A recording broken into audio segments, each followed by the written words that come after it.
Hello नमस्कार दोस्तों, एक बार फिर से आपका स्वागत है आपका अपना चैनल रिकॉल विद रोशन पर। मैं आशा करता हूं कि आप सब ठीक होंगे। आज के इस वीडियो में हम लोग करेंट अफेयर्स जो कि आपका 16 जून का है, ये आपके आने वाले अपकमिंग एग्ज़ाम यानी आने वाले भावी एग्ज़ाम के लिए काफ़ी महत्वपूर्ण होंगे। तो प्लीज़ हमारे साथ बने रहे ताकि आप आने वाले किसी भी कॉम्पिटिटिव एग्ज़ाम जिसमें जनरल अवेयरनेस यानी करंट अफेयर से रिलेटेड क्वेश्चन पूछे जाते हो, उनमें आप बेहतर नहीं बेहतरीन परफॉर्मेंस कर पाएँ। तो उसको ध्यान में रखते हुए हम लोग प्रैक्टिस सेट वाइज यानी सेट वाइज करंट अफेयर्स के क्वेश्चन को करेंगे। ये आपका 16 जून का है। तो चलिए हम स्टार्ट करते हैं बिना समय को व्यतीत किए। देखिए, आपका पहला क्वेश्चन है, आपके स्क्रीन पर देख सकते हैं। आप अपने स्क्रीन पर देखिए, पहला है वैश्विक पर्यटन सतत विकास और सांस्कृतिक आदान प्रदान के उद्देश्य से कहाँ अंतर्राष्ट्रीय पर्यटन मेले का आयोजन किया जा रहा है। क्वेश्चन है आपका, वैश्विक पर्यटन सतत विकास और सांस्कृतिक आदान प्रदान के उद्देश्य से कहाँ अंतर्राष्ट्रीय पर्यटन मेले का आयोजन किया गया। तो आपका राइट आंसर है, आप अपने स्क्रीन पर देख सकते हैं, काठमांडू। काठमांडू क्या है? ये नेपाल का राजधानी है, आप जानते होंगे। काठमांडू नेपाल का भी राजधानी है, ठीक, ध्यान रखिएगा। अगला क्वेश्चन है, देख सकते हैं आप अपने स्क्रीन पर। आगे बढ़ते हैं। दूसरा क्वेश्चन है आपका, देख सकते हैं। दूसरा है हाल ही में सिरिल रामफोसा को एक बार फिर किस देश का राष्ट्रपति निर्वाचित किया गया है। क्वेश्चन क्या है, हाल ही में सिरिल रामफोसा को एक बार फिर किस देश का राष्ट्रपति निर्वाचित किया गया है। तो इसका राइट आंसर हो जाएगा ऑप्शन नंबर है नहीं, डायरेक्ट आपका आंसर है दक्षिण अफ्रीका। आप जानते होंगे भली भांति, दक्षिण अफ्रीका को ही भारत ने T20 वर्ल्ड कप 2024 में ऑस्ट्रेलिया को 7 रनों से हराया। यानी कि भारत ने 176 रन 20 ओवर में 7 विकेट खोकर बनाया था। 20 ओवर में 7 विकेट खोकर 176 रन बनाया था। और उन्हीं के सामने दक्षिण अफ्रीका यानी साउथ अफ्रीका की टीम ने 169 रन पर ही 20 ओवर में 7 विकेट खोकर पारी समाप्त कर दिए। और उस मैच में भारत ने 7 रनों से जीत हासिल की। ये आपको ये भी पूछा जा सकता है कि T20 विश्व कप 2024 कब हुआ था। तो आप याद रखिएगा 29 जून याद रखिएगा, 29 जून 2024 को हुआ था, ठीक है, याद रखिएगा 29 जून 2024 को। और देखिए, इसमें player of the tournament Jasprit Bumrah और player of the match Virat Kohli था, ठीक। मुझे उम्मीद है आपको याद होगा, आपने मैच भी देखा होगा। आगे है तीसरा क्वेश्चन, हाल ही में कौन सा देश दुनिया में नाइट्रस ऑक्साइड का दूसरा सबसे बड़ा उत्सर्जक देश बन गया है।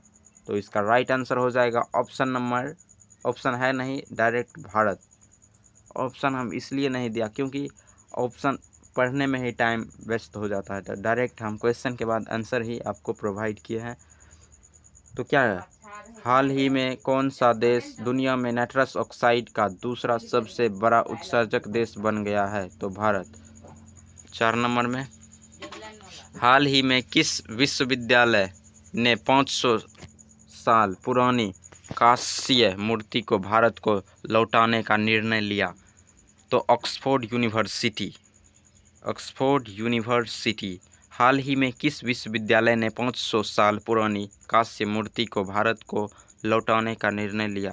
तो ऑक्सफोर्ड यूनिवर्सिटी आपका राइट आंसर हो जाएगा। तो आगे बढ़ते हैं, 5वां क्वेश्चन है आपका, संयुक्त राष्ट्र शरणार्थी द्वारा हाल ही में जारी रिपोर्ट के अनुसार 2023 में कितने मिलियन से अधिक लोग जबरन विस्थापित हुए? तो इसका राइट आंसर हो जाएगा 117 मिलियन। 117 मिलियन। क्वेश्चन नंबर 6 है, इंदिरा गांधी राष्ट्रीय कला केंद्र ने भारतीय कला और संस्कृति को बढ़ावा देने के लिए किसके साथ समझौता किया? तो इसका राइट आंसर हो जाएगा सांसद टीवी जो है ये इंदिरा गांधी राष्ट्रीय कला केंद्र ने भारतीय कला और संस्कृति को बढ़ावा देने के लिए किसके साथ समझौता किया है? तो सांसद टीवी। ठीक। क्वेश्चन नंबर 7 है, हाल ही में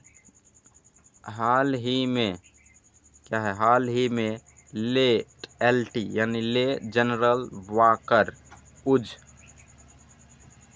उज़-ज़मान किस देश के नए सेना प्रमुख नियुक्त हुए हैं? हाल ही में LT यानी ले जनरल वाकर उज़-ज़मान किस देश के लिए सेना प्रमुख नियुक्त हुए हैं? तो इसका राइट आंसर हो जाएगा बांग्लादेश। ठीक। क्वेश्चन नंबर 8 है, हाल ही में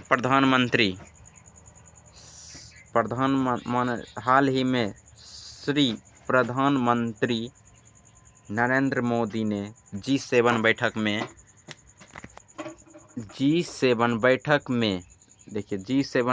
में भाग लिया। ठीक।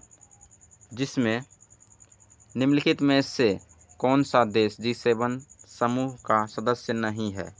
तो इसका राइट आंसर हो जाएगा भारत जो है ये भाग नहीं लिया था। ठीक।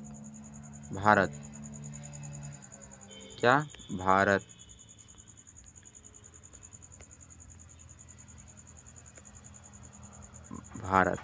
हाल ही में प्रधानमंत्री नरेंद्र मोदी ने G7 बैठक में भाग लिया। निम्नलिखित में से कौन सा देश G7 समूह का सदस्य नहीं है? भारत। ठीक। आगे बढ़ते हैं। क्वेश्चन नंबर 9 है, क्वेश्चन नंबर 9 है, भारत के संविधान का कौन सा अनुच्छेद राज्य के राज्यपाल को सदन का प्रो टेम स्पीकर नियुक्त करने की शक्ति देता है? अनुच्छेद 180(1). ठीक। भारत के संविधान का कौन सा अनुच्छेद राज्य के राज्यपाल को सदन का प्रो टेम स्पीकर नियुक्त करने की शक्ति देता है? तो अनुच्छेद 180(1). क्वेश्चन नंबर 10, हाल ही में किस देश ने रूस के नेतृत्व वाले सुरक्षा ब्लॉक समूह सुरक्षा संगठन यानी CSTO से हटने का फैसला किया? तो इसका राइट आंसर होगा आर्मेनिया। देखिए CSTO इसका डायरेक्ट फुल फॉर्म भी पूछा जा सकता है, तो इसका डायरेक्ट फुल फॉर्म यहाँ है, देख सकते हैं, यानी कलेक्टिव सिक्योरिटी ट्रेडी ऑर्गेनाइजेशन, इसका शॉर्ट नेम। यदि पूछा जाए तो CSTO का फुल फॉर्म, तो आप बोलिएगा collective security treaty organization. Question number 11, question number 11 number में वैश्विक कंटेनर पोर्ट प्रदर्शन सूचांक, वैश्विक कंटेनर पोर्ट प्रदर्शन का एक तुलनीय सूचांक है, यह किसके द्वारा जारी किया है? तो विश्व बैंक। क्वेश्चन नंबर 12 है, हाल ही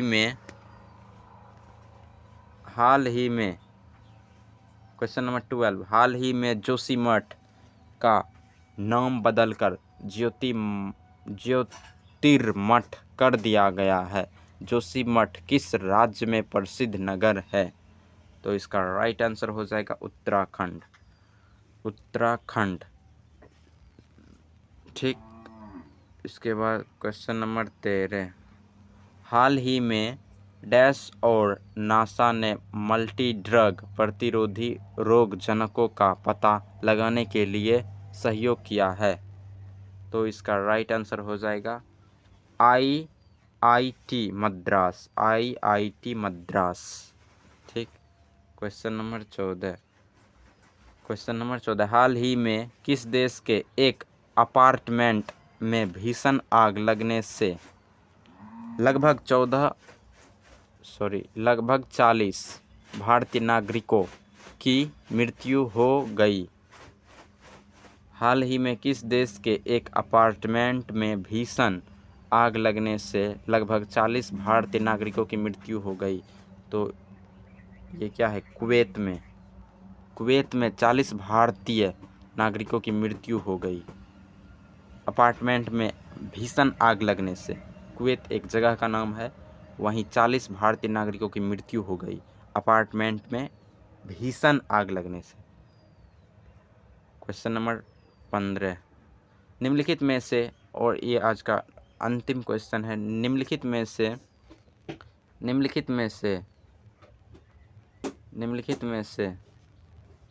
कौन सा संविधान संशोधन अधिनियम लोकसभा राज्य विधानसभाओं में महिलाओं के लिए 1/3 सीट आरक्षित करता है?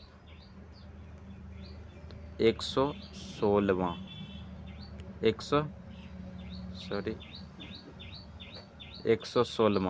निम्नलिखित में से कौन सा संविधान संशोधन अधिनियम लोकसभा राज्य विधानसभाओं में महिलाओं के लिए 1/3 सीट आरक्षित करता है? तो 106वां। ठीक। मुझे उम्मीद है कि ये 16 जून का करंट अफेयर्स आपको बेहतर तरीके से अटेंड किए होंगे। इस वीडियो को लास्ट तक, यदि आप लास्ट तक बने रहे तो आपको धन्यवाद, थैंक यू। मिलते हैं अगले वीडियो में, यानी प्रैक्टिस सेट 2 यानी करंट अफेयर्स का ही, यानी 17 जून में जो भी यानी कि करंट अफेयर्स जनरल अवेयरनेस से क्वेश्चन बनते हैं उनको लेकर हम आएंगे आपके लिए, ताकि आप अपने आने वाले भावी एग्ज़ाम जिसमें जनरल अवेयरनेस यानी करंट अफेयर्स से रिलेटेड क्वेश्चन पूछे जाते हैं उसे आप बेहतर तरीके से बनाकर अपने एग्ज़ाम को क्वालिफाई कर सके। Thank you. मिलते हैं अगले वीडियो में नए टॉपिक के साथ।